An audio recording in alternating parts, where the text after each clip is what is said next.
G'day Tony. Ronny. How are you, mate? Nice to meet you. Nice to see a Jimny. The Jimny. This is the first one of this make and model on. This is one of the first Jimnys that actually came to Australia at the start of 2019. This is the JB74 Suzuki Jimny, so definitely my dream car, and I'm one of the few guys that can say that I actually drive my dream car to and from work every day. I've had 3 Jimnys in my time, and this is definitely the best one that Suzuki's made, and it's an absolute beast. When you say one of the first, what are we talking? In 2019, there was 500 initially released to Australia. I got the second one in Western Australia, and I would have been in the top 10 in Australia to get their delivery. This episode of Modify was brought to you by the Terrain Tamer eStore, the leaders in replacement parts for your four-wheel drive. If you're building a four-wheel drive, they'll be worth checking out, even if it's a Jimny or anything else. Let's get back to the episode.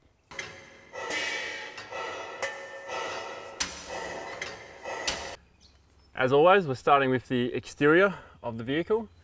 Run us through, mate, and run us through your plans as well that we were just talking about off camera. So basically, when I took delivery of the Jimny, they were very limited into the aftermarket parts you were actually having available at the time.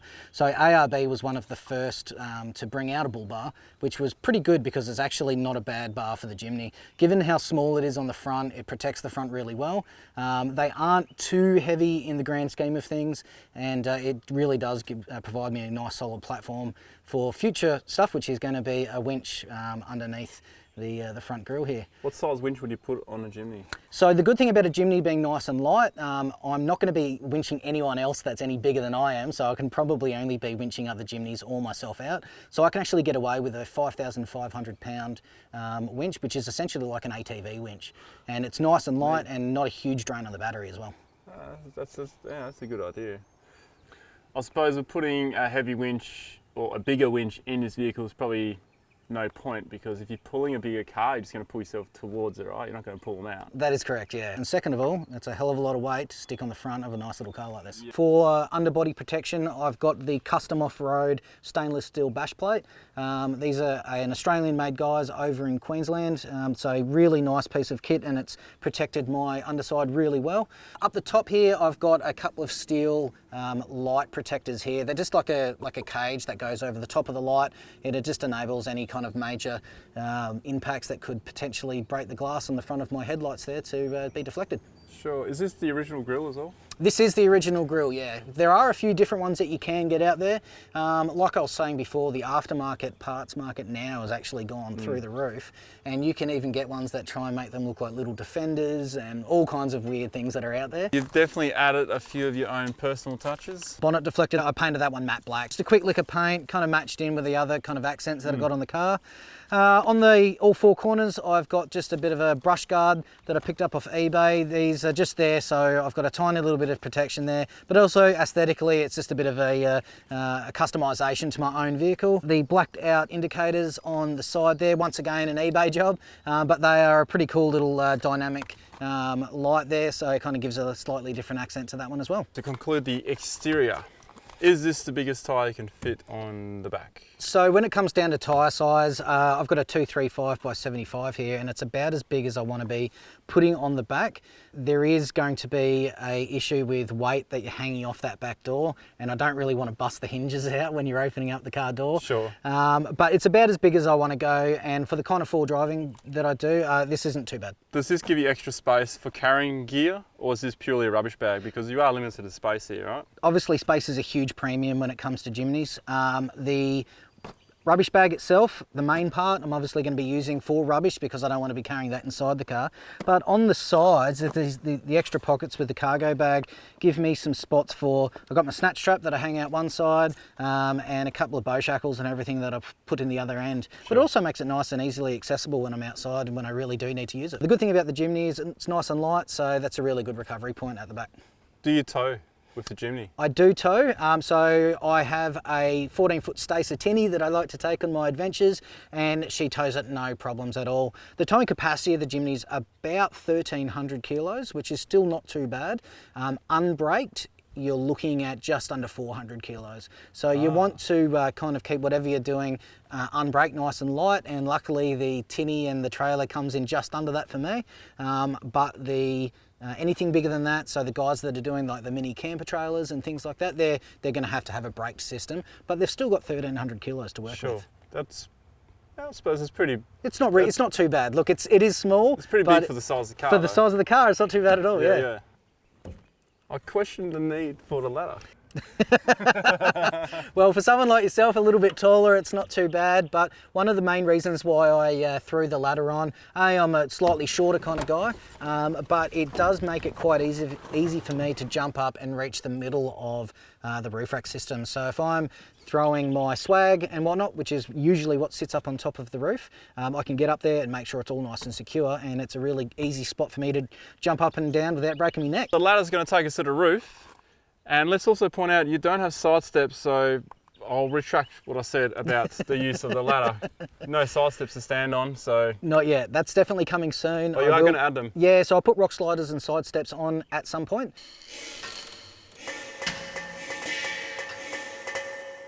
Now, there's very limited real estate on top of the roof, so Tony's going to run us through that. We probably won't touch on the load rating, eh, Tony? Not today, mate. I've decided to go with the Slimline 2 roof rack system here from Front Runner. It is an absolutely fantastic, nice, stable piece of kit that I've managed to mount with 3 mounting points on each side. This does give me a little bit more stability and distributes that weight that I've got up here quite nicely. The accessories that I've bolted to the side of it, you can see the Rhino Rack Batwing Compact that I've got on the passenger side, and on the driver's side here I've got the Front Runner recovery board mounts as well. To the trained eye, you'll be able to see a nice handy little stainless steel Front Runner table under there. That stainless steel table is absolutely fantastic, and it's a great use of that dead space. Strapped to my roof is my sleeping system that I use for when I'm going my little overlanding adventures. I use the Oz 10 RS1 swag and Oz 10 RS1 stretcher. For me, it fits in very well with the actual car and the awning.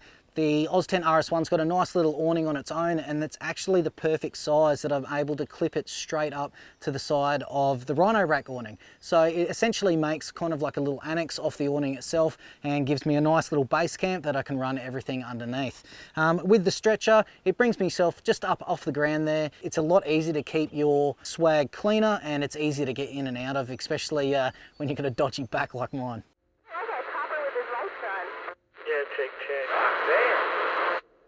Juliet Bravo 47 Whiskey. Do you have a copy over? Loud and clear over. Roger that. This is Giant Turkey. Hang on, I'll do that again. Roger that. This is Giant Turkey. Just wondering, what comms are you running, mate? So in the JB74, I'm running the GME XRS 330 with the Outback pack. So it's got the 2.1 aerial on the front, as well as running a GME handheld. Is your communication slightly compromised to the rear of the vehicle with the position of the antenna? I haven't had any issues so far. At this stage, I am not terribly concerned about where it's mounted. It does offer a little bit of extra protection for the aerial itself, being down next to the hoop of the bar there. But no problem so far with any of my reception. Range-wise, I'm probably getting about a K or so. Or 2 in hilly terrain, and then a couple of Ks out when we're out in the open flats. Copy that. Julia Bravo 47 Whiskey, tell us about your lights. So on the front, I've got the ARB intensities. They're not too bad, turn night to day pretty well. Then up the top, I've got a set of 4 light pods, which are a set of Nightlight light pods. They're a bit of a placeholder at the moment, and the plan at this stage is to replace those with something a little bit brighter, and most likely a pretty big light bar. In the end, what I'll probably end up doing is replacing the whole thing as a set and getting them set up with a matching set of spotlights and a matching light bar at the top. How are the stock lights on the Jimny? Are they LED or are they replaced, and are they any good on the highway? So the lights on the Jimny for the standard headlights, they are LED and they are absolutely brilliant. Really good for normal as well as your high beams on the highway. The daytime running lights, they are however incandescent. I believe they're halogens and they are a funny kind of yellow colour. So what a lot of guys end up doing is they change out those lights and they put in aftermarket globes, or they change out the light altogether with something compatible with the ARB Summit bulb. Copy that. Giant turkey over and out. JB74 out.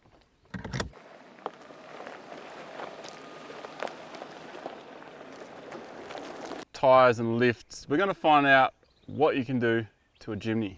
So with the lift, I went with the Ironman 4x4 lift. It's a 50mm lift with the GMV upgrade. This does give me a couple of extra kilos that I can take with the car. Once again, how many extra kilos? I think it's about 50, which is not a great deal, but when 50 is the difference between a passenger or not, really. One of the big things with it though is it enables me to be able to fit my tyre of choice and also the wheel upgrade that I went with. Okay, 50mm lift, coils front and rear. Is it solid axle front and rear? That's right, solid axle front and rear, dying breed. So what could you fit before the lift? So before the lift, I was running 215 by 75 by 15s on the standard alloy rims.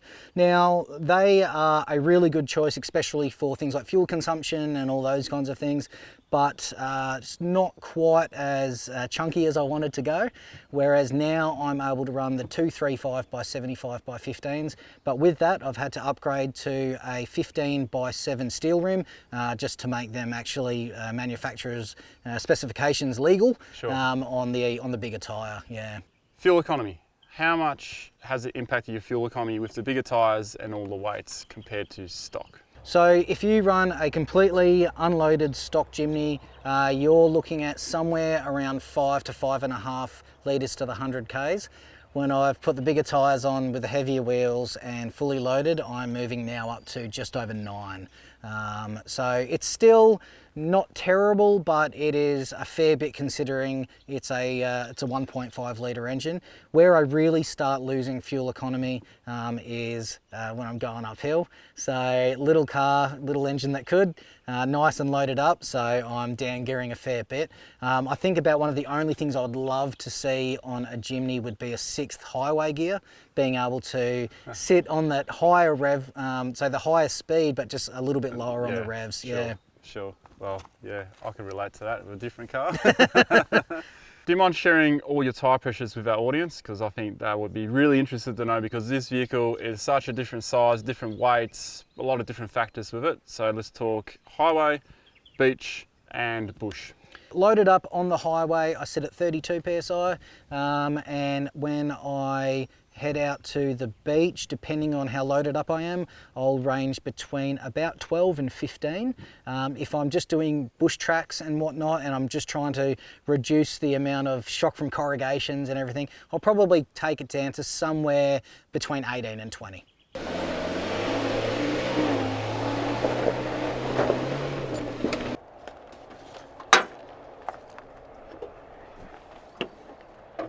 The JB74 is powered by a 1.5 litre naturally aspirated engine. Plenty of space in here if you want some extra mods, probably things like your under bonnet air compressor or even a second battery, which is something that quite a few of the enthusiasts around Australia like to do. For the most part, however, this does provide plenty of power off-road. They are a very light car. On-road, look, they sit at about 3,500 RPM when you're doing 110k on the freeway. It would be nice if there was a 6th highway gear, but unfortunately that's not the case. Speaking of gears, this one's a manual and you can get them in an auto, and it is a stick shift down to your low range. So when you're coming out to going down the beach or going down those bush tracks, it's really handy having that low range for some pretty decent four-wheel driving and allowing the car to be quite capable and nimble off-road. The only issues that I've had so far with the JB74 mechanically speaking, has been my alternator. Now, this is a pretty common problem that guys have when they, like me, like to get out in wet and wild mud situations. Make sure you clean your alternator when you hose down your engine bay. What happened with me is the bearings eventually corroded out, giving that really harsh squealing noise when the car was running. So just something to be mindful of. It is a relatively low mounted alternator, and if you do go through those muddy puddles and whatnot, especially around the West Australian area where it's full of iron ore, there is a chance that you'll have some issues there. But if you look after your car, the car will look after you.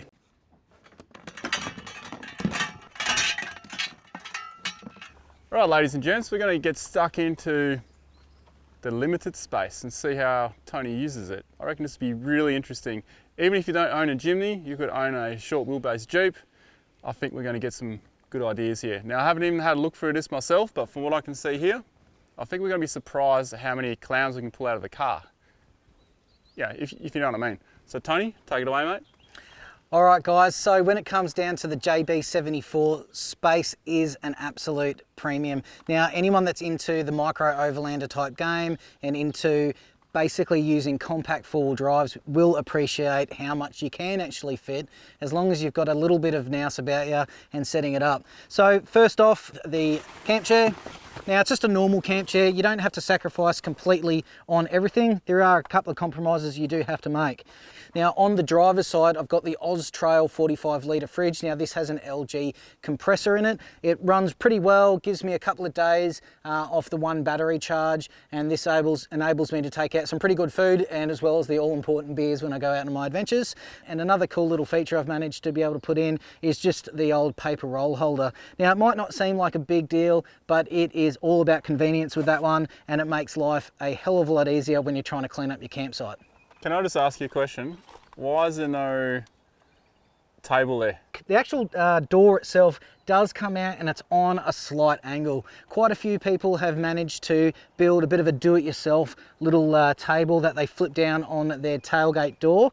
The only problem with them is that they're on a little bit of an angle on the door to remain them flat when they actually open up. I'll probably wait until someone engineers one that doesn't look quite so out of place, but once that happens, I'll definitely be putting one there. Over on the other side here, I've got just one of the tough boxes that I use for all of my dry foods. Now, with the dry foods and everything like that, this is anything that I'm going to be taking, whether it be proper camp food, just add water type situation, or anything that doesn't really need to be refrigerated and can take a little bit of a rough and tumble in there if you're doing a bit of full driving. Also on top of the drawer system, I've also got my Alaska Black 23-0 sleeping bag. Now, this is potentially the biggest sleeping bag that they've actually got. Just because it's a micro overlander doesn't mean that I have to do everything tiny. I decided to get the biggest sleeping bag, and that was mainly because it fits really well with the king size single swag that I've got, and it turns it into a bit of a Taj Mahal tent by the end of it, and it's really quite comfortable. Where did that come from? I've got a nice little spot right next to the drawer there, and this works out really well. The good thing about these little gas cookers, they run off butane, and it means that I don't have to have a big gas bottle mounted outside of the car for safety purposes, but it gives me two burners, so when I'm actually cooking up something like, say, a pasta dish, I can do my sauce and my pasta all in the one, and she's good to go. I'm just going to pull you up there. Yep. I find it funny how you call that a small gas cooker. Look, like I said, it is micro overlanding, but you don't have to sacrifice completely on comfort and capability. I quite like the idea that I can actually fit quite a bit of gear into this little car. So some of the other storage solutions that I've come up with for the back of the JB74 is I've got a little mesh bag that I use on the side here, just for odds and ends. It's really good for things like your insect repellent, little things, tape, some tools that you might need. Up above, I've managed to actually make a little bungee style cargo net. And the good thing about the cargo net is it allows me to put some soft items up there like a towel, change of clothes, jacket, things like that. And it just keeps it up out of the way and gives me a nice usable space for all of these kinds of like dead areas above your head. Where's your battery? Battery. Now that's the nommed plum. Behind the seat, I have a 44 amp hour companion battery that I have set up. Now this can be hooked up both to the car as well as over to my Oz Trail fridge. Now I'll get about 2 to 2.5 days if I just run the fridge, and I have it set up so essentially the one charge plus charging it on the way to a trip will get me about 2 to 2.5 days. Generally speaking, however, what I will do is with the Anderson plug on the side, I'll set that up to a solar panel set, which I'll sometimes slide in between the drawer and the fridge there, and that allows me to essentially be out there indefinitely. So you can charge this from so it has its own solar controller in it? So yeah, with the solar panel set that I've got, that's got its controller, and that will plug in through the Anderson plug on the side. And you can charge from the vehicle is always as well as from the vehicle. So here, charge input? So that charge input is a 240 volt, which I'll charge basically in my garage. And then the Anderson plug, you can see on the back here, will go through, and then that will actually plug into the 12 volt cigarette lighter there. Oh, okay, so it's like a slow charge. Yeah, nice slow charge. What my plan, sorry, that's in the way. What my plan usually is to have that fully charged and the fridge fully pulled down to temperature before I'll go away. Sure. Then I'll put everything into the car, and that way it allows me to maintain that charge on the way out there, and then that gets me the maximum days that I can. Bloody brilliant. So underneath here, normally there is a little storage flap that sits in that spot. I've taken that out because I want to maximise the use of space underneath here. Usually things like my tent pegs, all those kinds of small things will go in there. I'll also have my air compressor. This is just a little one, connected to the car battery. Small wheels on a small car, generally speaking, not too bad. And it does the job. And then also I've got my emergency punch repair kit. So worst comes to worst, I can always repair that blown out tyre and get myself to safety somewhere. Hopefully I don't blow out too. Last but not least, the drawer system. I'm using an XTM drawer, something that I just picked up off, I think it was at BCF actually, relatively cheap on sale, but it fits the Jimny quite well. It's got a couple of anchoring points on the top, and then when we open it up, it comes all the way. Now this is secured by a couple of bespoke brackets that we made up. My main items that I'll have in here, things like my cooking appliances and all of those kinds of things, as well as a couple of camera and drone appliances and stuff like that when I'm out doing my own videos.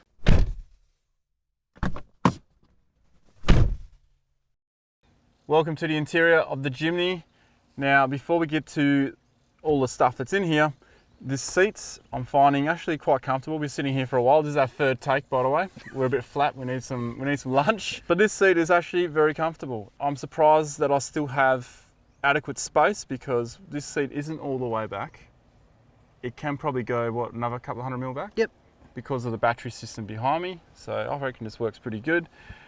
Do you want to talk us through what you got in here, storage-wise first? So storage-wise, just to use effective use of the space, I've got a little mole pack over this side. There's just little things, knives, Leatherman, couple of handheld communications for the radios, bug spray, things like that. Little items that I need to be able to get my hands on pretty quickly. My tire deflators are in there, for example. And it uses that space really well, and it means that I'm not wasting a perfectly good handle to hang something off. Sure, that's a nice knife you got here too, by the way. Yeah, that's the Gerber Strong Arm. Nice, trusty knife. It's like your best mate. Look after them, they'll look after you. It's compact yet spacious. It is. You're not reaching that far to get this. That's right. Coming down here, I've got the center console, which is an aftermarket job from eBay. It just makes things a little bit more comfortable. You can open up the top for little bits like USB storage and all that kind of stuff, and then open up down here. But it utilizes the cup holders, which are in a strange position. You kind of used to be craning your arm back for them anyway. So that goes down and it can actually slide forward quite happily. Up the top, I've just got another mole storage option for my visor. That's just little things. I've got my patches up there sometimes, a couple of little items on the back, and then I've also got my phone holder up on the windscreen there. Yeah, navigation-wise, you would run this through here on Apple Play or something? That's correct, yeah. So one of the good things about the 74 is that we've now got the Apple CarPlay through the infotainment system. And if you've got an Android, you can also run the same thing through there. I run all my navigations through there. It's nice and easy. What do you use as navigation? Just Apple Maps, nice and easy. Patches? Patches. Yeah, so getting on the patch craze, I've only pretty new. But yeah, oh, there you go. Get involved. Add that one. Fantastic, mate. So pretty new, but definitely add that one to the patch collection. Thanks very much. No worries, mate. Yeah. No, everyone's getting on the patch game at the moment. It's quite fun. And one of the things that I like doing as well, any of the other, like, so the West Australian Off-Road, here's another YouTuber, Go Camping, I'm sure you've been there before a few times. My own will go up there. What I should do is actually get all my different ships and everything like that from the different patches that we've had from ships over the years. And fill it up that way as well. That's Get the Navy patches up there. That's pretty charry, which is what Navy guys call being pretty Navy and pretty into it. Awesome. All right, mate, before we get started in Q&A, here is a present from our sponsors at Terrain Tamer. Oh, fantastic. Thanks very much, mate. Cheers. No worries. Cheers. Well, that is going to come in very handy in the winter. The Jimny, being a JB74W, Australian version, how do you find camping out of such a confined space? There's actually a little bit of two schools of thought within the Jimny community about this. Some people like to try and actually turn these into tiny little campers where they'll actually camp inside. And inside the car? Inside the car. So they've made up these little platforms and everything. They put the seats down in such a way that they'll actually try and sleep inside the car. Now, personally, I don't run that way. Obviously, I've got too much in the back. And I think that if you are sleeping inside the car, where's all the gear going to go when you jump in yourself? Most of the camping that I do is centered around the batwing awning. So I use this as a bit of a base where I've got usually about here in front of us is where my swag would be set up, and that will actually be connected to the awning. I'll have my camp kitchen kind of set up over here somewhere, and then if I've got someone else with me, I'll set them out down the other side so we've got a little bit of space between us, and it works out really well. About the only limitation that I have is essentially endurance, so how long I can go away for and how far I can go. Well, let's dive into that limitation of how far you can go, because one thing we didn't touch on was the fuel capacity and the litres in the tank, which are... So just over 40 litres. Just over 40, that's 2 jerry cans. That's how I'm looking at it. Just over 40 litres. How far does that get you? Just over 40 litres will get me around, fully loaded as the car is, about 390s to just shy of 400 Ks, depending on what kind of driving I'm doing. So if I'm doing a lot of forward driving, a lot of highway driving, I might be a little bit stuck there down towards the 370, 380 mark. But if I'm doing, you know, slower speed stuff and maybe not so heavy on the full driving side, I'll be up close to the 390. When I plan my trips, I'll be looking at the route that I'll be taking, and I'll be picking out all of those servos all the way around. Now, there is an extended fuel range tank that I can get from a company called Lone Ranger, I believe, and that extends the tank out to 80 litres, which gives you essentially about 750, closer to 800 kilometres, and that will give you a decent enough range that you don't have to stop at every single servo on the way. You can skip a few and then continue on, yeah. Is that part of your next 3 mods? So next 3 mods, yep, extended range fuel tank. It'll be the snorkel and diff breather setup that I'm going to do on the other side there, and then also the winch. Best thing about the Jimny? Oh, apart from its rugged good looks, very much like myself, one of the things I love the most about the Jimny is actually that retro style and the almost cult community that we've got around it. Everyone loves it, you know, the way that it drives, the way that it can be modded out and everything like that. They've become essentially the most popular compact four-wheel drive on the market, and when it comes down to supply versus demand, I mean, I believe at the moment it's anywhere between an 18-month to 2-year wait if you really want to get a new one. Yeah, so these are crazy. Yeah, it's insane how long people are waiting, and that in itself is actually pushing up the second-hand price market. But for myself, I think being a previous Jimny owner as well, and I had a Sierra before that as well, I believe my favourite parts now are the improvements that have been made for the on-road side of things. Before, there wasn't much in regards to anything, tech-wise. You had your power steering and power windows, and that was about it. Now you've got cruise control and an infotainment system and a emergency braking system, and that gives you a much more pleasant on-road experience. But capability off-road, she's still as good and as rugged as ever, and it's phenomenal off-road. I do really admire the approach and departure angle on this vehicle. It's pretty damn good. 100%. I think one of the strengths of the car, apart from it being quite narrow and those great departure angles, but that shorter wheelbase means that you're able to really get around to some cool tracks that some of the bigger rigs may be like, I'm not going to go down there and scratch up my paintwork. I can fit down there and I get a lot less pinstripes down the side. But it also means that I'm able to go find those cool little camp spots that I really enjoy, and that's the type of four-wheel driving that I go for. I'm not really into hardcore rock crawling or, I've got to drive at home type thing. So I'm more overlanding. I'm looking for those exclusive spots and those secluded spots and those secret spots where people, they're not around, and I can go relax and do what I want to do, and the Jimny gets me there. What's the worst part about the Jimny? Definitely the fuel range and the not having that sixth highway gear. She screams along at about 3,500 revs doing 110 Ks. I find that once I'm going along at that speed and everything like that, it's not too bad. Some people have complained a little bit about the noise inside the cabin. I actually don't think it's that bad at all. But that sixth highway gear, just to bring your revs down just a touch, would be really good. But the very fact that you've got to really go for a relatively expensive mod to get yourself some decent fuel range, that's the downside of the car, yeah. It must have been worse as stock going 110, yeah, on the smaller tyres. I believe so, yeah. And funnily enough, I believe a lot of people, once they got the bigger tyres on, they were actually happier with the way that the car performed on the open road doing those high speeds. The downside is that the fuel consumption kind of came out the other way as well, which meant that they were sucking a little bit more fuel, but their performance in general was a little bit better, yeah. Where can people find you and where can they see more about this vehicle? So I do have my own very small YouTube channel called The Mighty Overlander. I started that in January of 2021 and it's been slowly growing, and it's pretty much all things WA, Jimny and kind of overlanding related. And I've also got the Instagram handle of The Mighty Overlander as well. Very good, very good. Thanks, Tony, for bringing that on. Now, hang on just a minute. If I'm episode 99, what's episode 100? On that note, we're going to thank our sponsor from Terrain Tamer e-store, and we're going to move on because that's a big secret. Alrighty. Stay tuned.